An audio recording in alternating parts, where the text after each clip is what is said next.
ሽጉጥ አለኝ፣ ክላሽ አለኝ። በዛ በክላሽ በራቁት ይሄ ወጣትነት የሚያደርግ ነገር ነው። ወጣቶች እንዲታዳምጡ ነው። በቃ በዛ እሷን ተንበርክኪ ብዬ 3 ጊዜ ሲተኩስ ሶስቱን ጊዜ ጥይት ከሸፈ። ቤት ውስጥ አስገብታን በርክኮኝ ሽጉጥ አቀባበልብኝ ምናምን ነገር እንደዚህ እያለ ያወረኛል። እንደዚህ እያወጣ ጥይቶችን እየቆጠረ ምናምን እና ከዛም የተነሳ አንድም 2 ጊዜ እዛ ቤት ውስጥ ራሴ ላጠፋ ጨርቅ ምናምን እንትን ብያቃለሁ። ልሰቅል ማለት ራሴ። በባህላችን ወደኛ የተለመደ ነገር አለ። በገጠር ደረጃ የሰው ንብረት ሀቅ ሰው ወስቶ ከቀረ ጣር የሚባል ነገር አለ። ሰው የሚገል ነገር ወቃብ የሰይጣን ነገር ነው። ያን ደግሞ እንዳመልኩ አድርጌ መስራጃም አልፈልግም ሰጣለሁ። እምብላለ ሰው ወጋለሁ። ያ ነገር ሄደ ጥንቆላውን አሰርተ ትወጋለህ። ስንት ልጅ አለክ? 16 ልጅ አለ።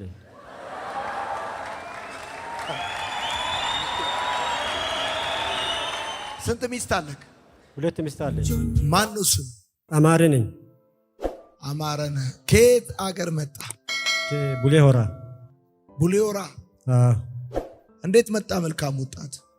እዚህ ልጄ እዚህ ነው ያለው፣ አዲስ አበባ ነው ያለው። የሆነ ጉዳይ ተቸግራለሁ ና ብሎኝ ጠራኝ። ሲመጣ ደግሞ እንዲህ ያለ ትምህርት አለ እዛ እንሂድ ብሎ እዚህ ወሰደኝ። እንጂ ስልጠና እንደምትመጣ አታውቅም። ልጅ ተቸግሬያለሁ ብሎክ ነው የመጣው? እንደዛ ብሎኝ ነው ወደዛ መጣ። ስንት ልጅ አለክ? 16 ልጅ አለ።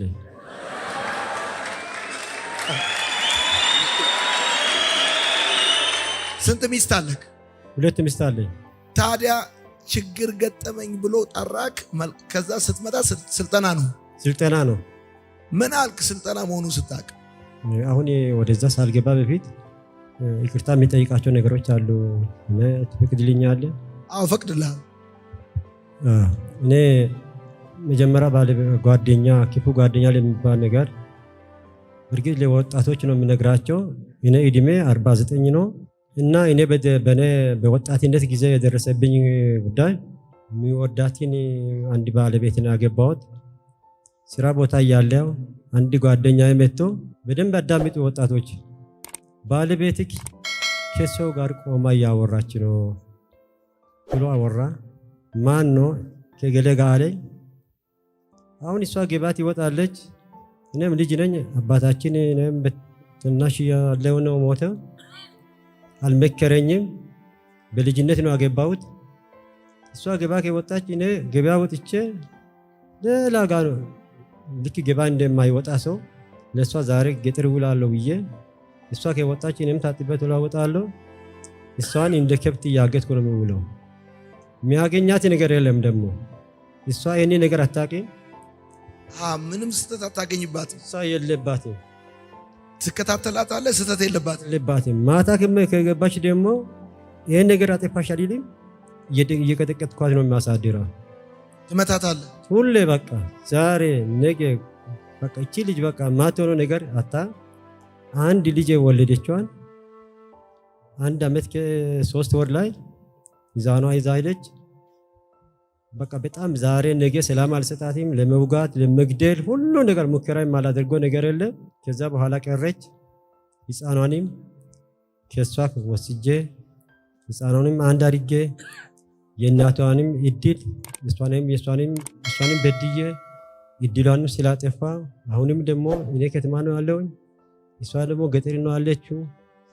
እድሌን ተጫውቴ ከአንተ በሞቀ ቤት ነው ያለው ያለች ሁሌ አሁን ወደ 27 ዓመት 28 ዓመት ነው ከኔ ከተለየችው ያለች ሁሌ እኔን የወቀሰችኝ ነው። እኔ ባላየው ነገር ህይወቴን ስለጎዳ ህሊናው ስለጎዳ ይቅር ይላታለሁ። ይቅርታ ትጠይቃታለህ? ለ27 ዓመት ስለጎዳሃት ይቅርታ ትጠይቃታለህ? እቺን ደግሞ ይቅርታ ትዝ ያልኩት በዚህ ባገኘው ትምህርት ላይ ነው። በዚህ ቤት ገብቼ እዚህ ግቢ ገብቼ በሰማሁትና በተማርኩት ትምህርት ነው። ይቅርታ ይሄን ረስቼ ነበር። በዛም ደግሞ መጠየቅም ደግሞ ሽንፈት ነው። ሁለተኛ ሚልከኛ የራሴ ጥፋተኛ ሆኜ እንዴት እሷን ጠይቃታለሁ እያልኩ ነበር። እዚህ ሲመጣ የሰራሁት ስራ ከኔ የማይጠበቅ ነው። እግዚአብሔር በሰላምነት ጠብቆ እቺን ትምህርት ስላበቃኝ እግዚአብሔርን እያመሰገንኩ ይቅርታ እላታለሁ፣ ጠይቃታለሁ። መልካም። እዚህ ያመጣክ ስንተኛ ልጅክ ነው? እዚህ ያመጣኝ አሁን እሱ ራሱ ወንድ አንድ ነው ያለውኝ። አንድ ነው። አዎ የት ነበርክ አማሪ ይባላል አለ። አዎ ገባኝ እኮ። ስንተኛ ልጅ ነው? ከ16ቱ ስንተኛ ልጅ? እሱ 7ኛ ልጅ ነው። እዚህ ያመጣ። አዎ እሺ ሌላ የቀረ መልእክት አለ? አለ። ምንድን ነው? አሁንም በዛ በይቅርታ ዙራ ነው። እሺ ከዛ በኋላ ያቺኛውን የዚህ ልጅ እናት አገባ። ሲያገባ ሁለተኛው እናት ደግሞ ይሄ እናት አገባት። ሁለተኛ ሚስት አገባት። ሲያገባተው ያለነው ንብረታችን ይባክናል አታግባ እያለችኝ እኔ በድፍረት አገባ። አትገባም ብላ እሷ ጥል ስታነሳ እሷንም ሽጉጥ አለኝ ክላሽ አለኝ። በዛ በክላሽ በራቁት ይሄ ወጣትነት የሚያደርግ ነገር ነው። ወጣቶች እንዲታዳምጡ ነው። ክላሽ አለ ሽጉጥ አለ አለ። ታዲያ ሙሉ ታጣቂና? ሙሉ ታጣቂ ነኝ። የጎደለ እሺ በቃ በዛ እሷን ተንበርክኪ ብዬ 3 ጊዜ ሲተኩስ ሶስቱን ጊዜ ጥይት ከሸፈ። እሷ ደግሞ አመለጠች። ራቁቷን ተንበርከኪ ብለ ራቁታ የኔ ግዛት ነው እንግዲህ ሰይጣን ነው የሚያደርገኝ ዳርጌ እግዚአብሔርን ከዛ አስመለጣት እሷን። ከዛም ደግሞ አልፎ ይሄን ያረኩት ነገር ጥፋት ነው። እቺ አሁን እኛና እሷ ታርቀናል፣ ግን እዚህ ደግሞ ይቅርታ የሚባል ነገር እሷን አልጠየኳትም። እሷን በድያታለሁ። ይቴ ናት፣ ባለቤቴ ናት። ለጠላት የማይሆን ነገር የጠላት ነገር ለቤት ወደ ቤት መልሼ እሷ ላይ መተኮሰ ጥፋተኛ ነኝ። እስከ ዛሬ ድረስ ደግሞ ምንም ምሳሌ ይቅርታ ሳልጠይቃት መቆየትም ጥፋተኛ ነው። ይቅርታ እላታለሁ ባለቤቴን። ሌላስ? እንደገና በሰፈር ላይ አሉ። ያን ብር አለኝ፣ ብዙ ብር አለኝ። በእኔ አቅም እንደ ገጠር ብር አለኝ። አምጣ ካሉኝ እሰጣለሁ፣ እንደሚቀበል ተማምኜ ማለት ነው። በባህላችን ወደኛ የተለመደ ነገር አለ። በገጠር ደረጃ የሰው ንብረት ሀቅ ሰው ወስቶ ከቀረ ጣር የሚባል ነገር አለ። ሰው የሚገል ነገር ወቃብ የሰይጣን ነገር ነው። ያን ደግሞ እንዳመልኩ አድርጌ መስራጃም አልፈልግም እሰጣለሁ። እምቢ ላለ ሰው ወጋለሁ። ያ ነገር ሄደ ጥንቆላውን አሰርተ ትወጋለህ? አዎ። ምንድን ነው የምትወጋው? ያ ሰው በቃ ይሞታል ይባላል። ብቻ ግን ይሞታል ብለን ነው እኛ የምናስበው። ፈርቶም ደግሞ ይመጣና ያ ብር ይሰጣል፣ ካልሆነ ይሞታል። ሄደ ደጋሚ ጋር ታሰራል። አዋቂ የሚባል ሄደት ይወጋል። ሄጄ ይወጋለሁ። ወረቀቱ ደግሞ ምን የሚል ነው እና እገሌ ጋር አንተ ሲሞታ እገሌ አቅርበዋልን እገሌ አይልም።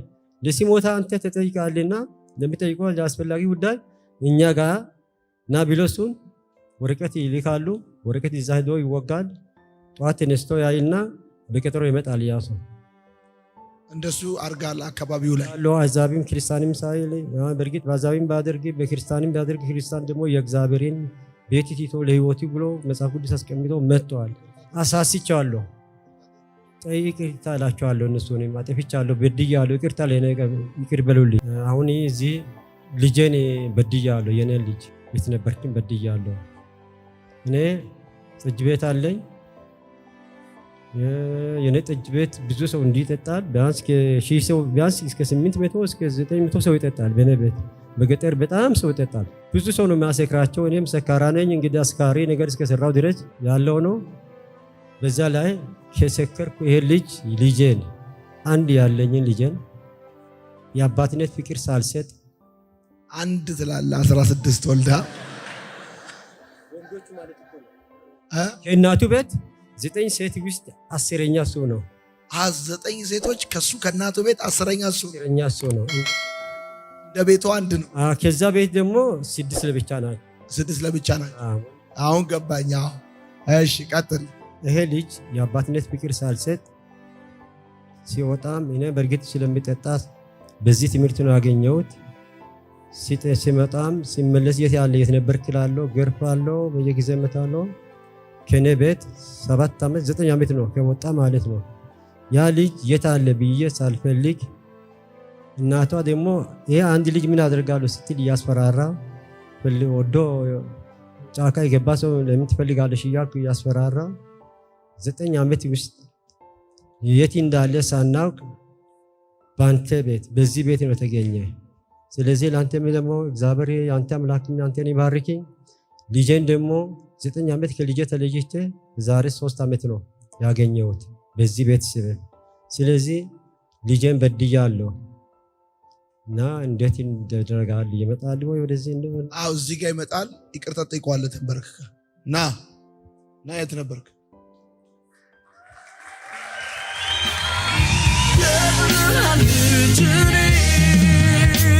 ኢየሱስ ወስደ ጨለማዬን ኢየሱስ ወስደ ጨለማዬን ኢየሱስ ወስደ ጨለማዬን ኢየሱስ ወስደ ጨለማዬን ኢየሱስ ወስደ ጨለማዬን። ለምን ጠራኸው? አይ ሌላ ነገር ብየው ነው። በጣም አስፈላጊ ነገር ነውና ያንተ ፍርማ ያስፈልጋል ምናምን አልኩኝ። ከዛ ላንተ ይጠቅማል ወይ አለኝ። አዎ ይጠቅመኛል፣ ለኔ ብቻ ሳይሆን ለቤተሰቦቻችን ሁሉ ላንተም ይጠቅማል አልኩኝና በጣም አስቸኮልኩት ማለት እንድፈጥን አድርጌ እንድመጣ ያደረኩት። አባት እንደሚያስቸግር በደምብ ታውቅ ነበር ማለት? አባቴ አዎ በጣም የማውቀው። ምክንያቱም እኔ አሁን እዚህ ውስጥ ያለ ሰው ስለ አባትነት ፍቅር፣ ስለ አጎት፣ ስለ አክስት ፍቅር ብጠይቁ ምንም ማውቀው ጉዳይ የለኝም። ምክንያቱም አባቴ ማለት የውጭ ሰው ይቅርና ወንድሞቹ እህቶቹ ሁሉ እናቱ ራሱ ማትወደው ሰው አይነት ነው እና በቃ አረሳውም። እሱን ምንድነው ቤት ውስጥ ስኖር እንዲህ ነው የሚለኝ ከጠጣ በኋላ ማለት ነው። እናንተ እገለሃለሁ ወይ አንተ እኔን ትገለኛለህ እዚህ ቤት ውስጥ ለመኖር ነው የሚለኝ እና እሱ ከፊተኛ በር ስገባ እኔ ከኋላ በር እወጣለሁ። እሱ እናቴ ጋር ሲያድር ከዛ ሁለተኛ እናት ጋር ሄጄ ነው ማድረው። እኔ እሱ ቤት ከገባ ትወጣለህ። አንተ እናት ጋር ካደረ አንተ እዛኛው ቤት ሄደህ ታድራለህ። እንደዛ ነው። እየተሽለኮለካችሁ ነው የምትኖሩት። ስንት ዓመት ሆነ ከሱ ቤት ከወጣ? አባት ቤት ወደ 9 ዓመት ሊሆን ነው በስትክክል እንትን ሳልል ማለት ነው። ስትወጣ ወዴት ሄድክ? ወደ 11 ዓመት ከምናምን ላይ ነው ወደ ኬንያ ሀገር የሄድኩት ማለት ነው። የጠፋሁት መጀመሪያ ጊዜ። ከዛ እዛ ቆይቼ አልቆየውም፣ ተመልሼ መጣሁ ምናምን ለመታረቅ ሞከርኩኝ። የቤተ ክርስቲያን ሽማግሌዎችን ይዤ መጣሁ ምናምን። አባረራቸው፣ እኔንም እነሱንም አንድ ላይ አባረራቸው በዱላ። ከዛ ወጣን። እዛ ኃይለኛ ነው ማለት ነው አባት። አዎ የሆነ ጊዜ እንደውም ራሱ ቴኳንዶ እንድገባ አደረገኝና ከዛ እዛ ቆይቼ መጣሁ። ስመለስ ማንም ሰው አልነበረም፣ ገበያዎቹ ተዘግቶ ነበር። ቤት ውስጥ እሱና እኔና አንድ ልጅ ብቻ ነበር። ከዛ ሽጉጥ አለው ቤት ውስጥ አስገብታን በርክኮኝ ሽጉጥ አቀባበልብኝ ምናምን ነገር እንደዚህ እያለ ያወረኛል። እንደዚህ እያወጣ ጥይቶችን እየቆጠረ ምናምን እና ከዛም የተነሳ አንድም ሁለት ጊዜ እዛ ቤት ውስጥ ራሴን ላጠፋ ጨርቅ ምናምን እንትን ብያቃለሁ፣ ልሰቅል ማለት ራሴ። ወደ አዲስ አበባ መቼ መጣ? ወደ አዲስ አበባ 2011 መጨረሻ አካባቢ ላይ ነው የመጣሁት። እሺ አሁን ስንተኛ ክፍል ነህ? አሁን ወደ 10ኛ ክፍል። ከ9 ወደ 10? አዎ። የት ትምህርት ቤት የምትማረው? ሴቼ ይባላል፣ ካራክተር ሆልማርክ አካዳሚ የምትማረው? አዎ። ያውቃል እዛ እንደምትማር? አዎ አሁን ነው የነገርኩት፣ በቅርቡ ነው የነገርኩት። ምን አልከው? ጥሩ ትምህርት ቤት እየተማርኩ እንደሆነ ነገርኩኝ። ስንተኛ ትወጣለህ? ከ1 እስከ 3 ነበር መውጣ።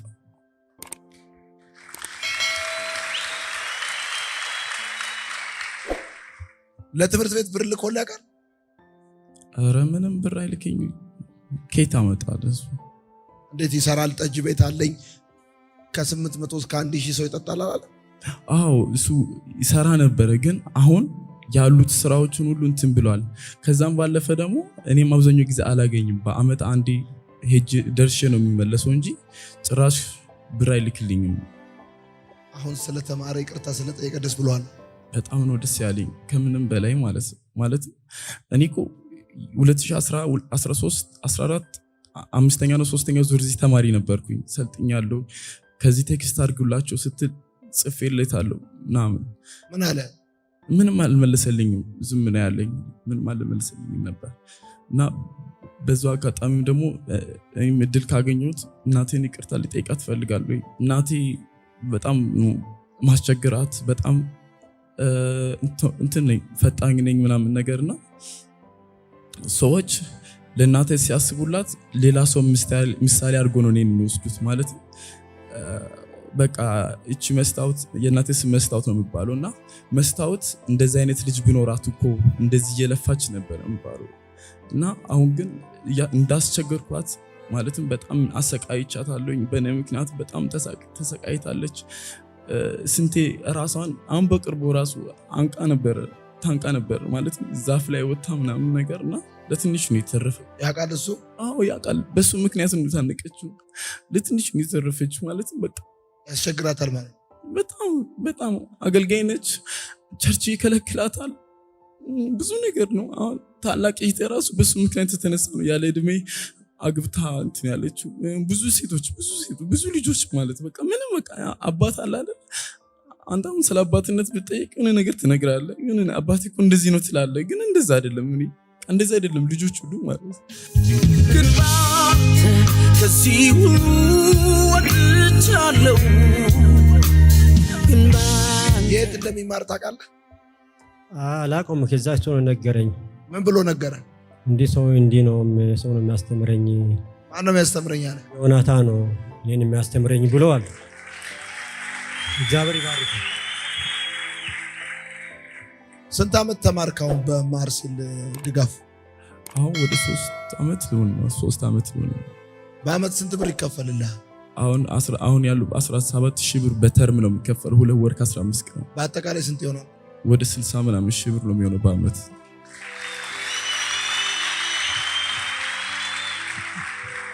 እኔ የእሱ የአገልግሎት ዘርፍ አለ፣ ቲኔጀሮች አገልግሎት፣ እነሱ ናቸው ሰፖርት የሚያደርጉት። ድጋፍ እንዲደረግለት ጠይቀውኝ ነበር። ለምን አልኳቸው። ጎበዝ ተማሪ ነው፣ ከአንድ በደረጃ ነው የሚወጣው አሉኝ። ጥሩ ግሬድ አለው አሉ። በቃ እሺ አልኩና ከቤተ ክርስቲያን በየአመቱ የቤት ኪራይስ አንተ ሆነም ከፍልልኝ፣ የቤት ኪራይ አስቤዛ፣ የሁሉም ነገር ማለት የቤት ኪራይም አስቤዛም የትምህርት ቤትም ይከፈልለታል። ደስ ብሎኛል። ጎበዝ ተማሪ ስለሆንክ ዩ ዲዘርቭ፣ ይገባሃል። እኛ እርዳታ አይደለም የሰጠንህ፣ እኛ ጋር ያለው ሁሉ የአባት ነው፣ ተቀብለን ነው እንጂ ከሌላ ቦታ አምጥተን አይደለም። ስለዚህ እኔ ደግሞ አይዊሽ አሁን ከዚህ በኋላ ብዙ በዲግሪ ማስተምራቸው 2000 3000 4000 ወጣቶችን የምፈልገው እና ደስ ብሎኛል። ትምህርትን በደንብ ተማር። እናትን በየጊዜው ይሄድ ጠይቅ። በአመት አንዴ ነው የምትሄደው? አዎ እሄዳለሁ። በአመት ስንት ሜት ትፈልጋለህ? ብሬክ ታይም ላይ ሴሚስተር ላይ ምናምን በአመት 2 ጊዜ ትሄድ ደስ ይላል። በቃ በአመት 2 ጊዜ ትሄዳለህ። እሺ አመሰግናለሁ።